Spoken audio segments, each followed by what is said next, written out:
Stop for a second. Right now, somewhere in your home, your cat is listening to you. Not the way you think, not the way a dog listens. Your cat has been studying you for years, learning your voice, your moods, your silences. And here's the part that stings a little. While he learned your whole language, most of us never bothered to learn his. We talked at him. We never talked to him. And he noticed. I want you to think about every conversation you've had with your cat. The good morning. The where have you been? The little questions you ask knowing he won't answer. You always assumed he didn't understand. But what if he understood more than you ever imagined and was simply waiting for you to speak in a way that made sense to him? What if the silence between you was never his fault, but a language you were never taught?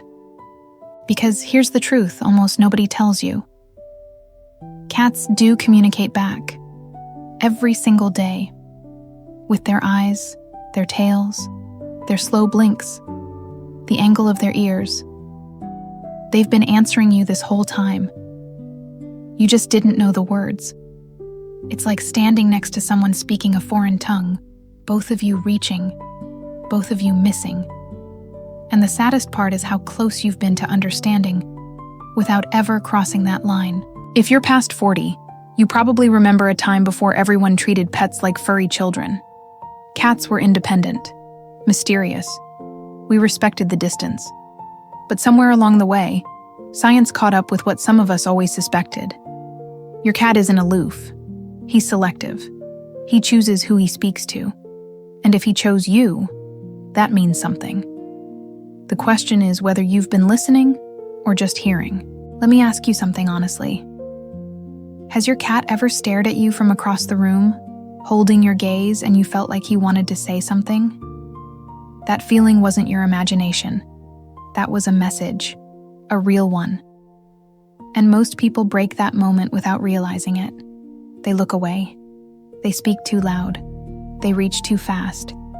And the cat, quietly disappointed, files it away.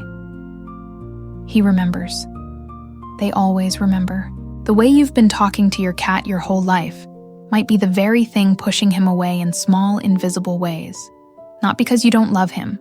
You clearly do, or you wouldn't be here. But love and understanding aren't the same thing. You can adore someone and still speak a language that confuses them.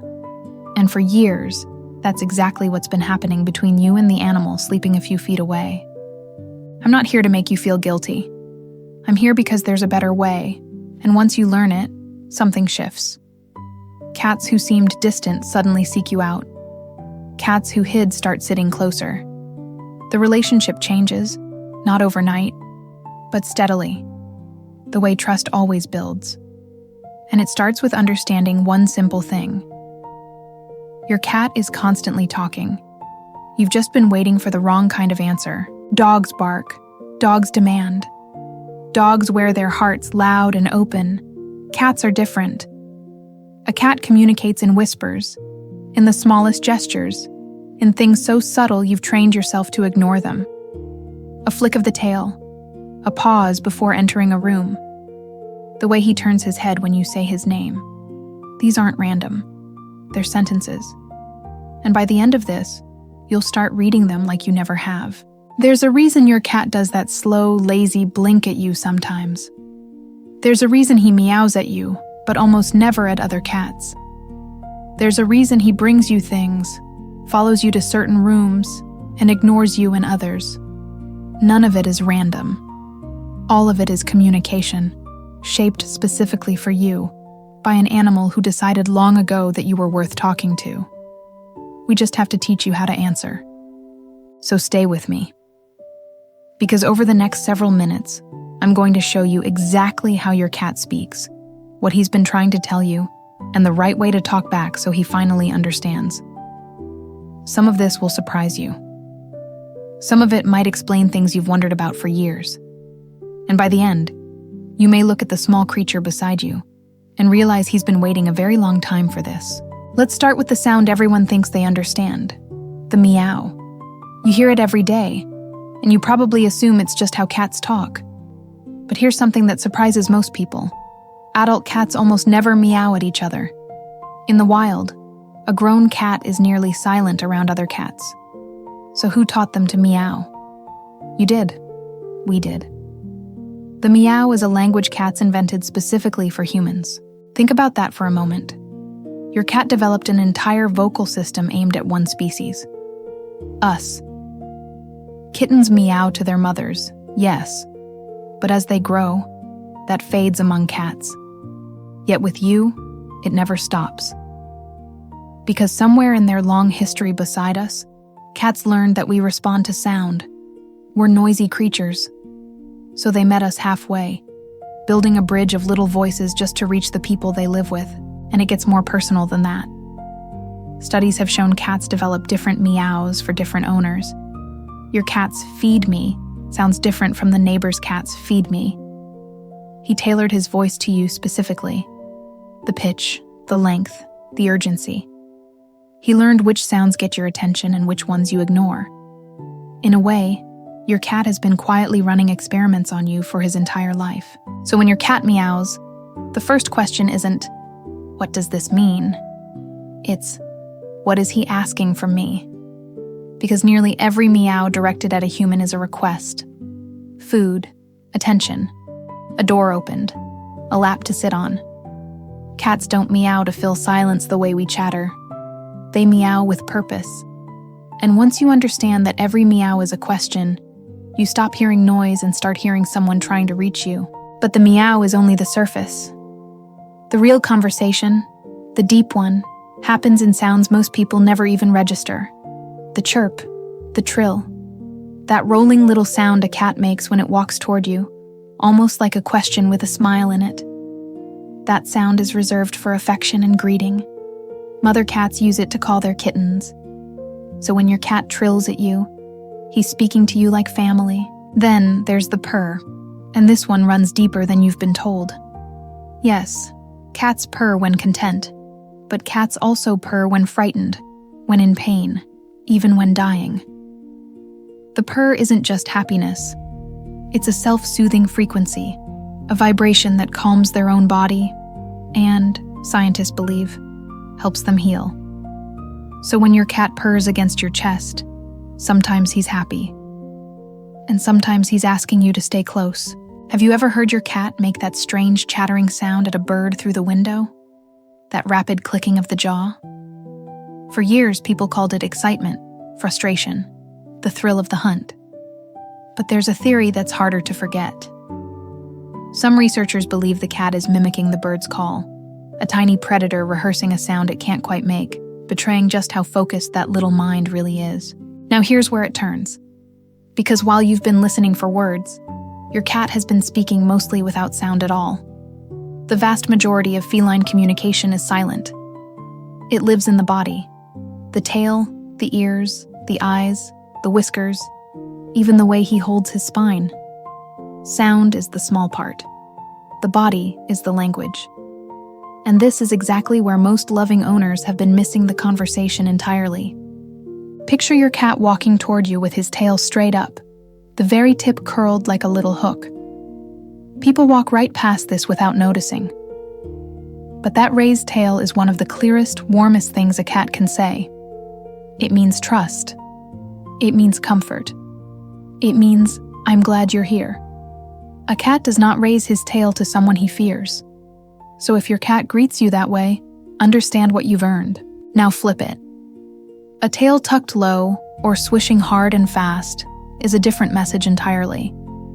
That fast whipping tail isn't excitement like a dog's wag. It's tension, irritation, a warning that the moment is about to turn. So many scratches and swats happen right after a cat gave that exact signal, and the person simply didn't read it. The cat said no. We heard nothing. And then we wondered why he lashed out. Let's talk about the ears, because they move in ways your eyes have probably learned to ignore. A cat's ears are like two small satellite dishes, turning, tilting, listening, and broadcasting all at once. When they point forward, relaxed and upright, your cat is calm and curious. He's open to you. That's the face of a cat who feels safe. And safety, for a creature built on instinct, is the highest compliment he can offer. But watch what happens when those ears flatten back against the head. We call them airplane ears, swiveled sideways and low. That cat is frightened or angry, and either way, he's telling you to give him room. Most people lean in at exactly this moment, trying to comfort, trying to soothe, and that's the mistake. When the ears go back, the kindest thing you can do is stop. Wait. Let him come back to you on his own time. Now the eyes. This is where it gets almost tender. You've probably seen your cat look at you and slowly close his eyes, then open them again. A long, soft blink. Most people never think twice about it, but that slow blink is one of the deepest things a cat can say. In their world, closing your eyes near another creature means total trust. It means, I don't fear you. It's been called, quite simply, a cat's way of saying I love you. And here's the part that matters. You can answer him. The next time he gives you that slow blink, return it. Soften your eyes, close them gently, open them again. You've just spoken his language, on his terms, in a word he actually knows. People who try this often get a blink right back, the first time. That's not coincidence. That's an answer. And for many, it's the first real thing their cat ever said to them out loud. Contrast that with the hard stare. A wide, unblinking gaze, pupils fixed, no softness in it. Between cats, a direct stare is a challenge, almost a threat. So when you lock eyes with your cat and lean forward, smiling, full of love, he may read something very different. This is why cats often walk straight to the one person in the room, ignoring them. That person isn't staring. To the cat, that person is being polite. Let that sink in, because it rewrites years of frustration. The guest who says, "Cats hate me," is usually the one staring, reaching, chasing.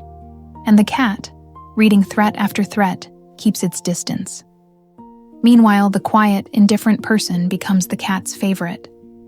Not because the cat is contrary, because that person, without knowing it, was speaking calm, was speaking safe, was, in feline terms, being respectful. So already you can see the shape of the right way to talk to your cat. It isn't louder. It isn't more words. It's slower, softer, more patient. It's matching his rhythm instead of forcing yours. We come from a world of immediate everything, instant replies, constant noise. Your cat comes from a world of stillness and timing. And to reach him, you have to step, just a little, into his quieter way of being. Here's something I want you to try, and it costs you nothing. When you walk into a room with your cat, don't rush to him. Don't scoop him up. Instead, sit down near him, lower than usual, and simply blink slow. Speak softly, low and even, the way you talk to someone half asleep. Then wait. Let him decide. 9 times out of 10, the cat who used to run will start drifting toward you, curious about this new, gentler you, because cats are exquisitely sensitive to tone. They may not parse your every word, but they read the music underneath it. A high, warm, sing-song voice draws them in. It signals friendliness, safety, the absence of threat. A low, flat, sharp tone pushes them away. So even if you said something kind in a harsh voice, your cat hears the harshness, not the kindness. With a cat, how you say it matters more than what you say. And yet, words do matter more than people think. Cats absolutely learn specific sounds. Their name, the crinkle of a treat bag, the word dinner. Certain cats respond to dozens of cues if you're consistent. The trick is repetition paired with meaning. Say the word, then give the thing, over and over. Your cat builds a tiny dictionary, mapping your sounds to your actions. He's been quietly learning your language. Now you learn his. Let's go deeper, into something most people have felt, but never understood. The headbutt. That moment your cat presses his forehead into your hand, your arm, your face. We treat it as cuteness, and it is sweet, but it's also profound. Cats have scent glands on their cheeks and head, and when your cat headbutts you, he's marking you with his scent. He's claiming you. In his world, you've just become part of his family. Think about what that means. Your cat is telling the world, in the only way he can, that you belong to him and he to you. The same goes for when he rubs along your legs, weaving between your feet. It's not just affection, though it is that. It's identity. He's blending his scent with yours, building a shared smell that says us. To a cat, smell is memory. Smell is belonging. And he's chosen to belong with you.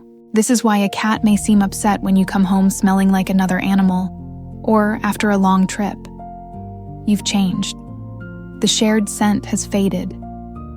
So he rubs you down again, reclaiming, rebuilding, restoring the bond in the language he trusts most. People mistake this for jealousy. It's closer to repair. He's stitching the two of you back together the only way he knows how. Quietly. Patiently. Without a single word. And then there are the gifts. The toy dropped at your feet. The dead bug. The leaf. The thing he proudly carries to you. For the lucky few, the occasional small creature from outside. We recoil, and that's understandable. But pause and consider what's happening. Your cat is sharing. In the wild, this is what cats do for those they care for. He's treating you like family who needs feeding. It's grim, yes. It's also love. So when your cat brings you something and you shriek and toss it away, imagine how that lands for him. He offered his finest gift, and it was rejected. Now I'm not asking you to keep the dead mouse, but a soft thank you, a gentle tone, a moment of acknowledgement before you quietly handle it, that costs you nothing and tells him the offering mattered.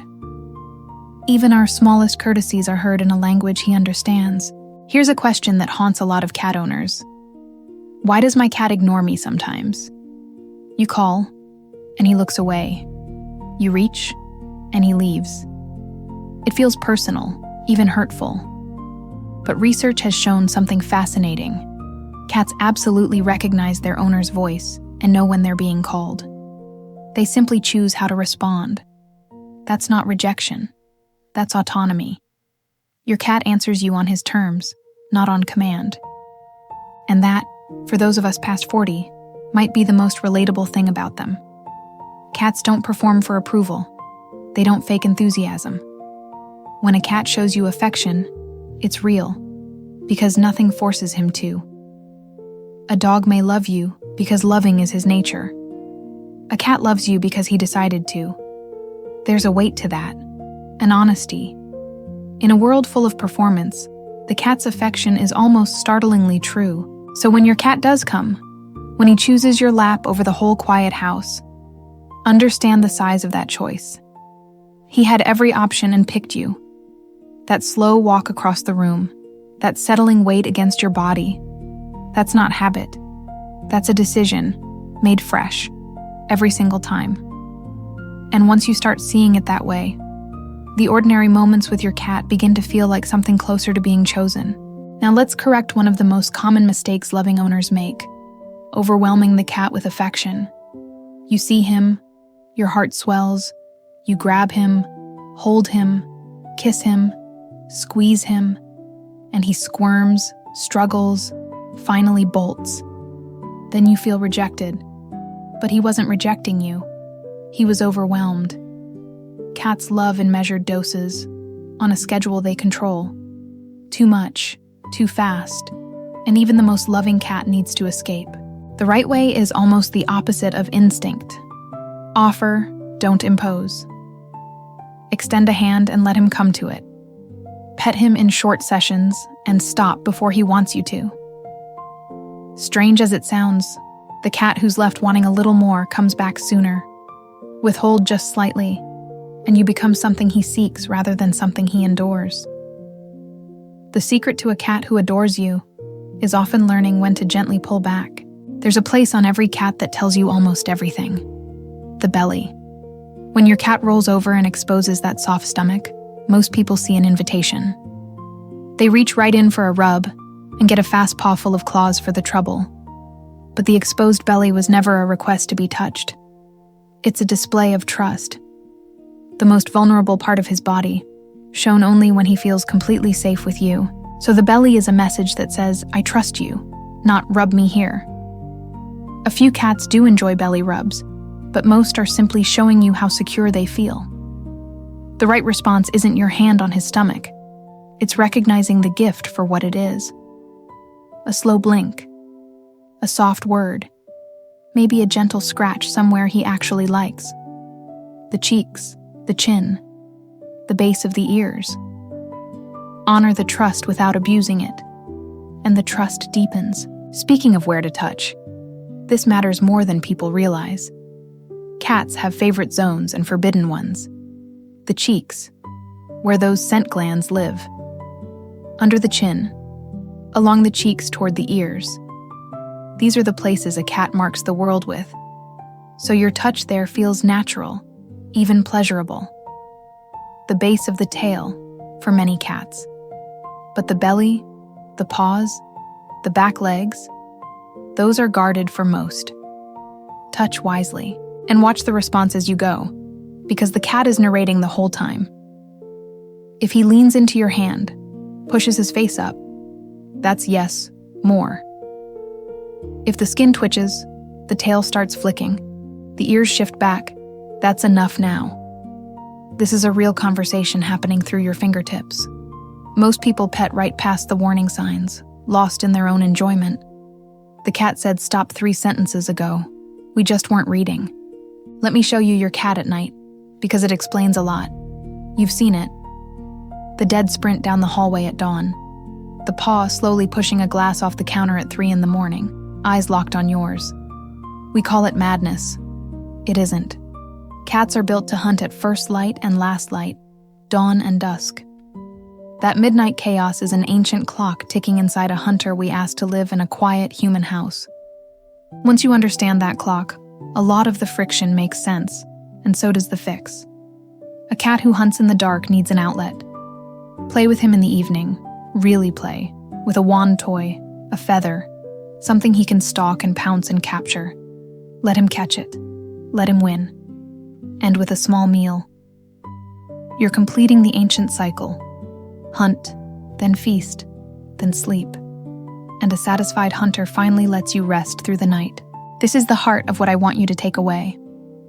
Almost every bad behavior is really a message. The scratching, the yowling, the knocking things down, the avoidance. These aren't a cat being difficult. They're a cat communicating an unmet need in the only vocabulary he has. When we punish the behavior, we silence the message. When we read it, we solve it. The cat was never the problem. The translation was, consider the cat who scratches the couch. We scold, we spray, we get frustrated. But scratching is communication and necessity both. He's marking territory, stretching, shedding old claw, leaving his scent and his sight mark for the world. Telling him not to scratch is like telling a person not to breathe. The answer was never to stop him. It was to give him the right place and respect the need underneath the behavior. Or take the cat who suddenly stops using his litter box.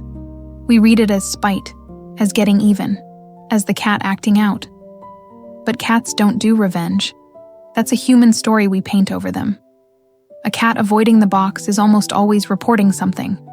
The box is dirty. It's in a frightening spot. Or very often something in his body has started to hurt. The broken habit isn't defiance. It's the closest thing he has to telling you.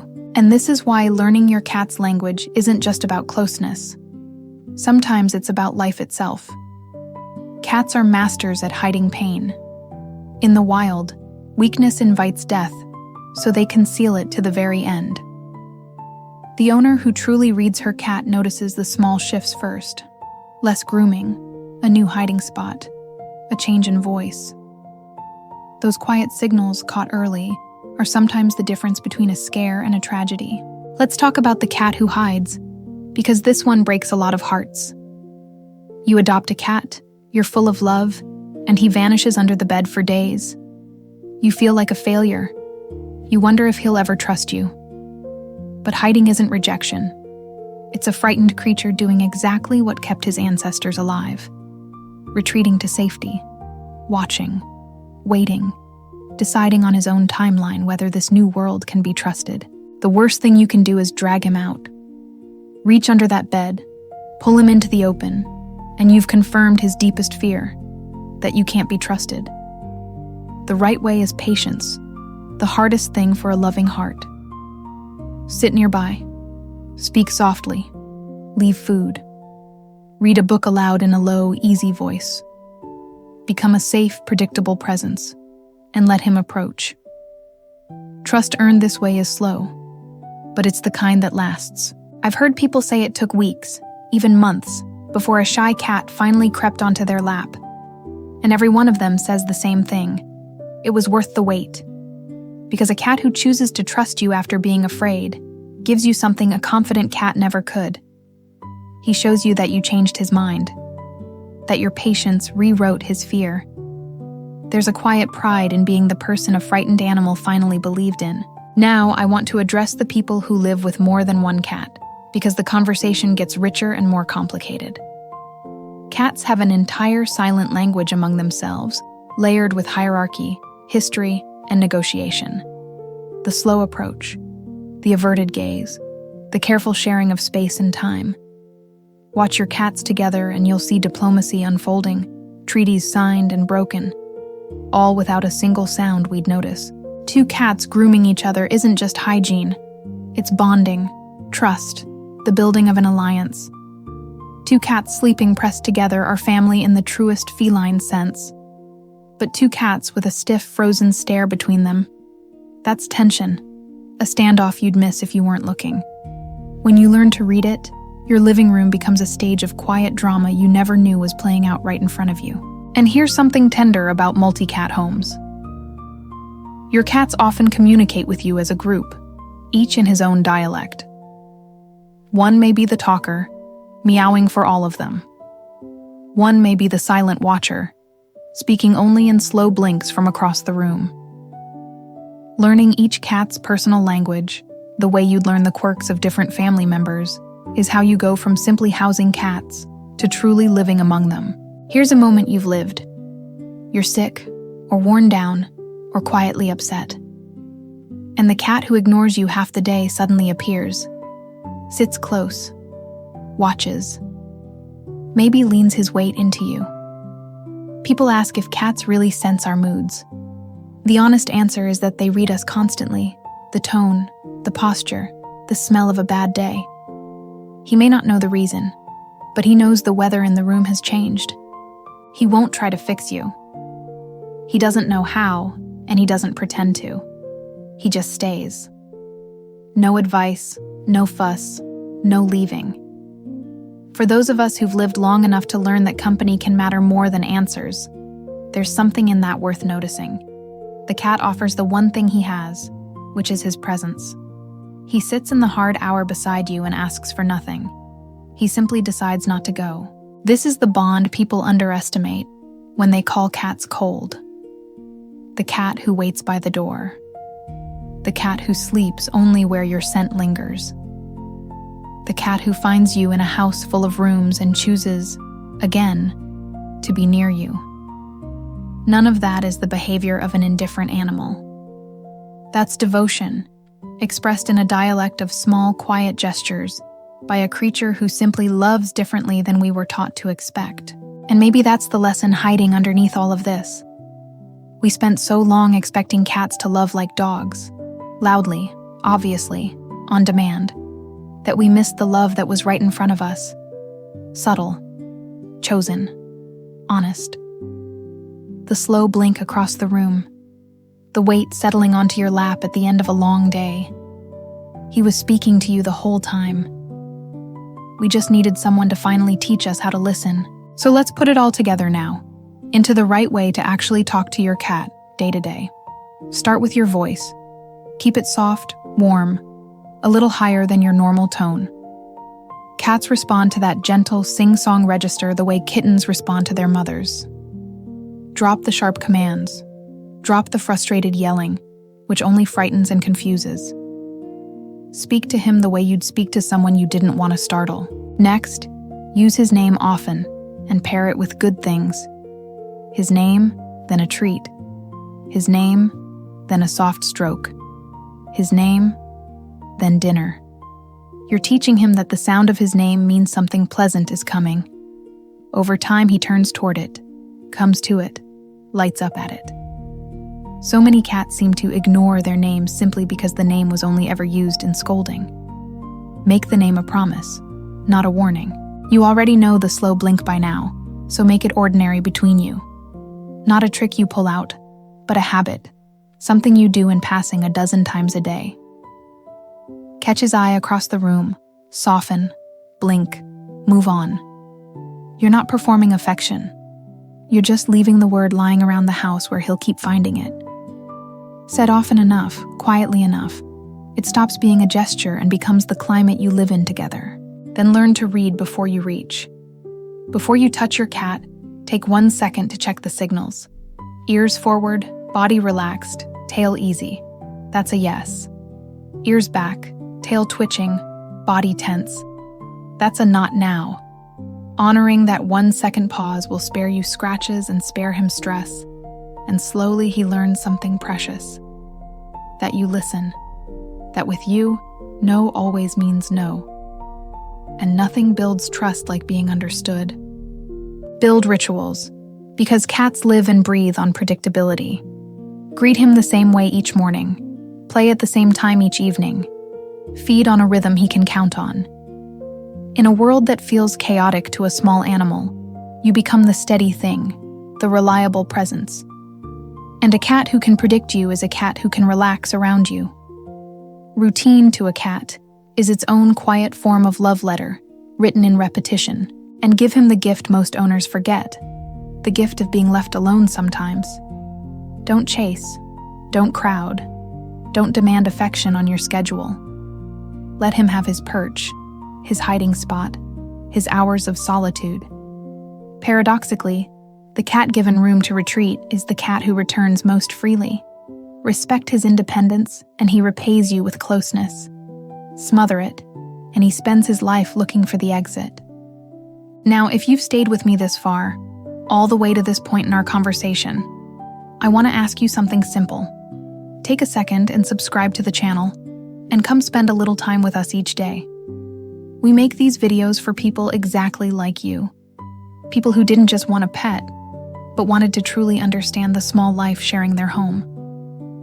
If that's you, you belong here with us. And before we move on, I'd love to hear from you.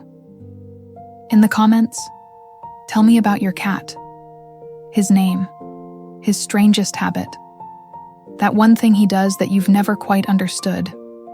Some of you have shared stories that stayed with me for days, about cats who waited, cats who healed, cats who somehow knew. This little community we've built understands something the world often misses: the quiet depth of these animals. Now, back to it, because there's one more layer I haven't shown you yet, and it might be the most important of all. We've talked about how to speak to your cat, but the deepest part of the language isn't the speaking, it's the listening. It's learning to sit in the same room and simply notice him, to stop narrating and start observing. Because that's where the real understanding lives, in the watching, in the patient attention. Most of us move through our homes half present, phone in hand, mind elsewhere, while a whole silent life unfolds beside us. The cat stretching in a patch of sun. The slow blink we never catch because we're not looking. The tail that lifts in greeting to a person staring at a screen. Your cat has been talking all along. The question was never whether he speaks. It was always whether we'd finally choose to pay attention. So I want you to try something this week. Pick one ordinary evening. Put the phone down. Sit on the floor, lower than usual, closer to his world, and just watch your cat for a while, asking nothing of him. Notice how he moves. Notice what he does with his tail, his ears, his eyes when he looks your way. You may be surprised how much he says in 10 quiet minutes, once you finally give him your full attention. Then hold his gaze and let it sit. Don't reach. Don't call. Just stay soft and quiet and see what comes back. Maybe he answers, maybe he doesn't, and either way you've said the true thing. But when he does answer, catch it. Two species, separated by everything, meeting for 1 second inside a word they both understand. No sound, no touch. Just a small, old agreement passing between you in the language you finally learned to speak. That's the whole thing, really. Not tricks, not commands, not turning your cat into something he isn't. Just learning to meet him where he already lives, in stillness, in patience, in the language of small gestures. The owners whose cats seem almost magically bonded to them aren't doing anything mystical. They've simply learned to listen. And listening, it turns out, was the one thing the cat always wanted from us. Think back to where we started. The cat who studied you for years while you never learned a word of him. That distance you felt sometimes. That sense of a wall between you. It was never coldness. It was a language gap. And now you hold the bridge. Every slow blink, every soft word, every patient pause is a plank laid across that gap.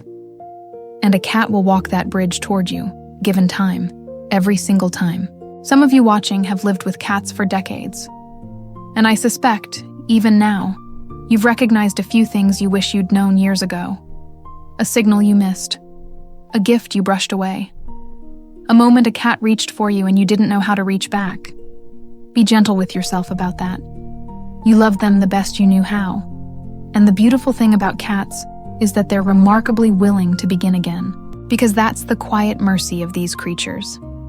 They live in the present in a way we've forgotten how to.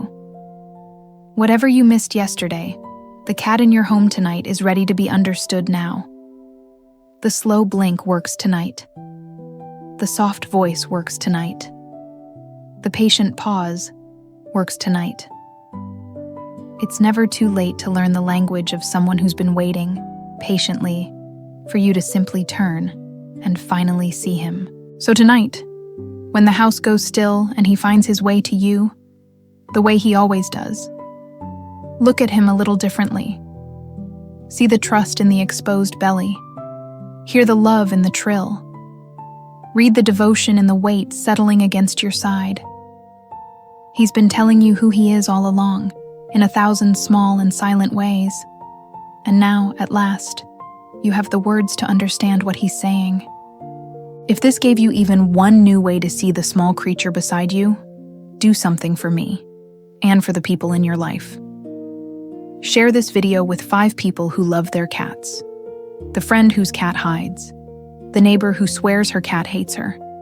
The family member who calls cats cold. You might just hand them the bridge someone once handed you, and change something quiet and real between them and an animal who's waiting. And leave me a comment, an honest one. Tell me what surprised you. Tell me about the cat sitting near you right now, or the one you still miss. Tell me what you'd like us to talk about next, because we make this channel for you, shaped by the things you ask. Your stories are the heart of this place. And I read them, everyone, the way I'd hope someone would read the quiet things I'd want to say. So go to him now. Sit down on his level, in his quiet corner of the world. And when those eyes turn toward you, close yours slowly and open them again. You know the word now. Say it, and then do the hardest part. Wait. Watch his face. Somewhere in that small, patient creature, something will move. It always did. He was answering the whole time. You were only learning how to hear him. Tonight, the two of you can finally talk.